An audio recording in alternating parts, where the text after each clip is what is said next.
के साथ मैं हूं आपका मेजबान अली मुमताज। नाज़रीन, अक्सर एयरपोर्ट्स पर ऐसे मनाजिर देखने को मिलते हैं कि देखकर इंसान दंग रह जाता है। लोगों के झगड़े घरों से निकल के एयरपोर्ट तक पहुंच जाते हैं। आइए आज आपको इसकी झलक दिखाते हैं। वैसे हैरत है, अभी तक बादशाह के ससुराल वालों ने कोई हिलजुल नहीं की। वो निको गई तो बड़ी जूतियां पटखाते थी कि मैं अभी अपने अब्बे को लेके आती हूँ। तो ले आए अपने अब्बे को, उसको भी मैं देख लूंगी। भाई हमारे घर में रहना है ना, तो हमारी मर्जी के मुताबिक रहना पड़ेगा। हाँ, नहीं तो अपने घर में ही रखे अपनी लाडो रानी को। ओ माँ जी, अगर वो चुप हैं तो खुदा के लिए आप भी चुप हो जाएं। ये एयरपोर्ट को घर का वेड़ा तो ना बनाए। अगई बड़ी अफसुर्दा थी निगो, पता नहीं उसका मेरे बगैर कैसे दिल लगेगा। ओए उसके दिल को छड़, तुम अपने दिल की बात करो। उधर जाके काम में दिल लगाना। और इस दफा भी अगर तुमने ना काम काज किया, वापस आ गए तो मैं देखना तुम्हारा हशर क्या करता हूँ। तो और क्या, उधर जाके दिल लगा के काम करना, कोई हिलजुल करना, अपनी भी जिंदगी बनाना और हम दोनों के बारे में भी कुछ सोचना। माँ जी, उधर जाऊंगा उसकी याद तो आएगी ना। अगर मैं थोड़ी सी मेहनत करता तो निग्गो को अपने साथ लेके बाहर जा सकता था। ओए ए जुती वेख रही है?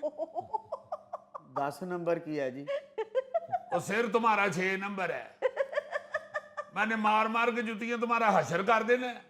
बेवकूफ आदमी, उसे ले जाता साथ, उधर दुबई भी उसके गोडे के साथ जुड़ के बैठा रहता। जिस तरह इधर 2 साल जाया कर दिए तुमने जिंदगी के। ओहो, क्या हुआ जनाब, एयरपोर्ट भी लड़ाई शुरू कर दी है? ओ जी, अच्छा भला दुबई में काम काज मेहनत मजदूरी कर रहा था। मेरी नसीब सड़ गए। मैंने कहा आजा बेटे, तुम्हारी शादी कर देते हैं। मैंने कहा शादी करके फिर वापस चला जाएगा। शादी की है बस, 2 साल इधर बीवी के गोडे के साथ जुड़ के बैठा रहा है।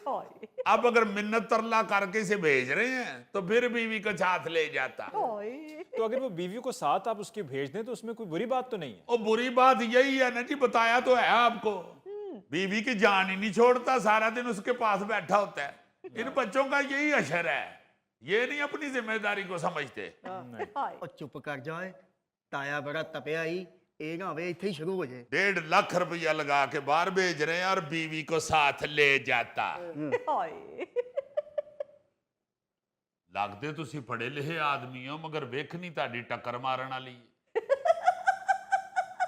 Excuse me. अल्लाह खैर। कौन जी? और ये कौन है? ਇਹੋ ਜਿਹੇ ਬੰਦੇ ਵੈਸੇ ਅਕਸਰ 에ਅਰਪੋਰਟ ਤੇ ਕੱਚੂ ਕੁੰਮੇ ਦੇ ਬੱਚੇ ਸਮਗਲ ਕਰਦੇ ਫੜੇ ਜਾਂਦੇ ਹੁੰਦੇ। ਮੁਗਲਾਂ ਦੀ ਜੰਗ ਵਿੱਚ ਇਹੋ ਜੀ ਲੱਕੜ ਦੇ ਨਾਲ ਕਿਲੇ ਦਾ ਦਰਵਾਜ਼ਾ ਤੋੜਦੇ ਸਨ। भाई साहब, आप किस मुल्क जा रहे हैं जी?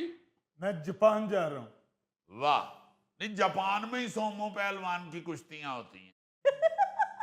आप अकेले जा रहे हैं जी या बीवी को साथ लेके जा रहे हैं? यहाँ मेरे पास कोई बैठी है, मैं अकेला जा रहा हूँ। नहीं, आपकी तो अकेले की भी डबल टिकट लगती होगी।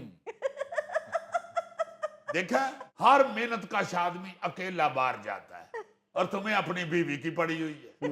अब्बा जी, उसकी बीवी उसकी मर्जी, हो सकता है वो अपनी बीवी को तलाक दे के जा रहा हो।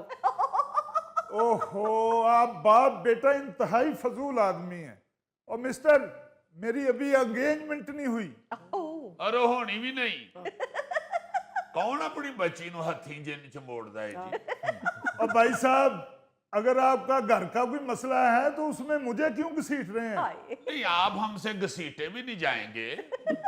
मैं असल में ना जी अपने बच्चे को समझा रहा हूँ। इसकी मैंने शादी कर दी है ना जी, तो बीवी को साथ लेके जाना चाहता है। मैं इसे ये कहना चाह रहा हूँ कि आप रख दो, तो केड़ी पढ़नी आती है।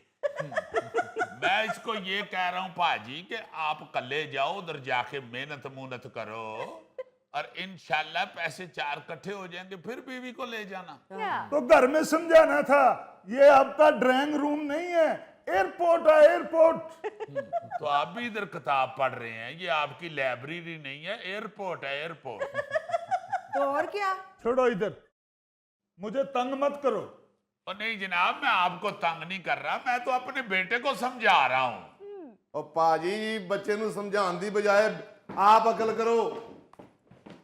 ਐਵੇਂ ਖਾਮ ਖਾ ਤੁਸੀਂ, ਮੈਨੂੰ ਤਾਂ ਲੱਗਦਾ ਤੁਹਾਡੇ ਦਿਮਾਗ ਤੇ ਕੋਈ ਪੱਥਰ ਡਿੱਗ ਪਿਆ। ਉਹ ਮੀਆਂ ਬੀਵੀ ਦੇ ਰਿਸ਼ਤੇ 'ਚ ਦਰਾੜ ਨਹੀਂ ਪਾਈਦੀ ਭਾਜੀ। ਇਹ ਸਾਡੀ ਗੱਲ ਤੇ ਤੁਸੀਂ ਹੱਸਣ ਡਏ ਹੋ, ਆਪਣੀ ਵਾਰੀ ਤੁਸੀਂ ਗੁੱਸਾ ਕਰ ਗਏ ਹੋ। मैं आपकी बात पे नहीं हंस रहा, मैं तो उनकी बात पे हंस रहा हूँ। शाहरुख, तुम्हें शर्म आनी चाहिए। तुमने तो मेरे साथ वादा किया था कि मुझे कभी अकेले छोड़कर नहीं जाओगे। आप फिर हमारी बात पे हंस रहे हैं। मैं आपकी बात पे नहीं हंस रहा, मैं तो बच्ची की बात पे हंस रहा हूँ। वो बच्ची को तो आप जानते ही नहीं है, उसकी बात पे क्यों हंस रहे हैं? मैं बच्ची को नहीं जानता, शाहरुख को तो जानता हूँ। वो देखो शाहरुख किसको कह रही है। ਇਹ ਭਾਈ ਸਾਹਿਬ ਇੱਥੇ ਬੈਠੇ ਨੇ ਤੇ ਜਹਾਜ਼ 'ਚ ਬੈਗ ਕਿੰਨੇ ਲੋਡ ਕਰਨੇ? ओ माय गॉड, भाई साहब उधर जाके अपना काम करें, मुझे किताब पढ़ने दें। ਇਹੋ ਜਿਹੇ ਬੰਦੇ 에어ਪੋਰਟ ਤੇ ਕਿਤਾਬ ਪੜ੍ਹਦੇ ਆ, ਆਪਣੇ ਘਰ ਨਿੱਕਰ ਪਾ ਕੇ ਤੇ ਗੱਡੀ ਦੇ ਟਾਇਰ ਧੋਂਦੇ ਹੁੰਦੇ ਆ। देखो मिस्टर, तुम अकेले दुबई नहीं जा सकते अपनी बीवी की मर्जी के बगैर। क्यों भाई साहब? उसने अपने माँ प्यो की मर्जी से जिंदगी गुजारनी है, ना कि अपनी बीवी की मर्जी से। बहन जी, हाँ। बात को बढ़ावा ना दें। अब वो दोनों शादीशुदा है, उसे अपनी बीवी की मर्जी माननी पड़ेगी। अब आप शादीशुदा पे हंसे होंगे। नहीं भाई साहब, किताब में जुमला ऐसा आ गया जिस पे हंसी आ रही है। अच्छा, लतीफियां वाली किताब पढ़ रहे हो, मैं समझे संजीदा किताब है। देखें बहन जी, तसल्ली से मेरी बात सुने। अगर लड़के ने जाना है तो अपनी बीवी को साथ लेकर जाए। ਉਹ ਨਜ਼ੀਰ, ਇਹਨਾਂ ਨੇ ਤੇਰੀ ਗੱਲ ਆਰਾਮ ਨਾਲ ਨਹੀਂ ਸੁਣਨੀ, ਮੈਨੂੰ ਗੱਲ ਕਰਨ ਦੇ। ਉਹ ਗੱਲ ਸੁਣ ਕਾਕਾ जी ਇੱਥੇ 에어ਪੋਰਟ ਤੇ ਮੇਰਾ ਦੂਰ ਦਾ ਰਿਸ਼ਤੇਦਾਰ ਇੱਕ ਲੱਗਾ ਹੈ, ਤੇ ਜੇ ਤੂੰ ਆਪਣੀ ਗੱਲ ਤੋਂ ਬਾਜ਼ ਨਾ ਆਇਆ ਤੇ ਮੈਂ ਤੈਨੂੰ ਇੱਥੇ ਡਿਪੋਰਟ ਕਰਾ ਦੇਣਾ ਈ। ਇਹ ਭਾਈ ਜੀ ਤੁਸੀਂ ਖੁਦ ਦੱਸ ਦਿਓ ਜਾਂ ਪੈਂਚਰ ਹੋ?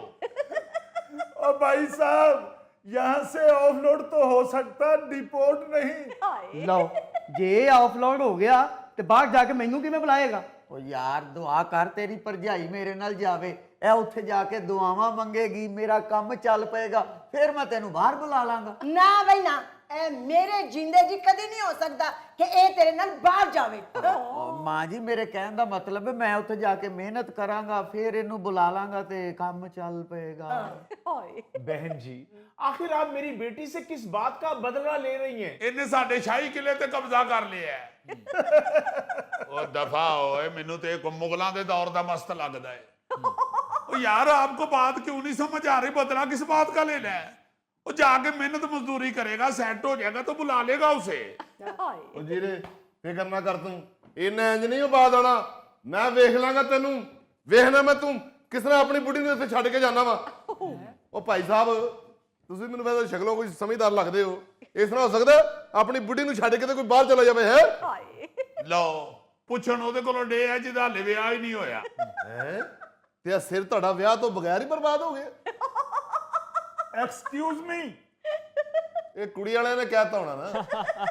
और मिस्टर, ऐसी भी कोई बात नहीं है, मैंने जापान में शादी की थी, जब मुझे पासपोर्ट मिल गया मैंने उसको छोड़ दिया, अब मैं पाकिस्तान आया था शादी के लिए। देखा देखा, ये करते हैं ये लोग, बाहर भी शादी कर लेते हैं, यहाँ भी शादी कर लेते हैं, यहाँ वाली फिर खज्जल हो रही होती है। अब भाई साहब, मेरा जो बच्चा है ना वो ऐसा नहीं है, उसने एक ही शादी की है, अब वहां जाएगा तो मेहनत तो मजदूरी करेगा तो ही इसको बुलाएगा ना।